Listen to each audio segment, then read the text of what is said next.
کیا آپ جانتے ہیں کہ بر صغیر میں اسلام کی پہلی باقاعدہ حکومت کس نے قائم کی؟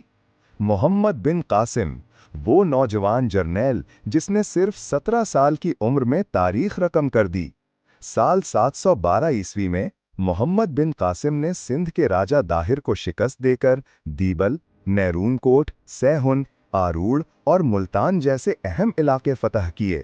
انہوں نے سندھ میں انصاف پر مبنی حکومت قائم کی، مذہبی رواداری کو فروغ دیا اور عوام کے دل جیت لیے۔ محمد بن قاسم کا دور حکومت تقریباً 3 سال پر محیط تھا، یعنی 712 سے 715 تک۔ لیکن افسوس، سیاسی سازشوں کا شکار ہو کر وہ واپس بلائے گئے، قید کیے گئے اور جوانی میں ہی وفات پا گئے۔ لیکن ان کی فتوحات نے اسلام کی بنیاد بر صغیر میں رکھ دی اور آنے والے وقتوں میں اسی بنیاد پر عظیم اسلامی سلطنتیں قائم ہوئیں۔ محمد بن قاسم صرف ایک سپہ سالار نہیں بلکہ بر صغیر میں اسلامی تہذیب کے پہلے روشن چراغ کا نام ہے۔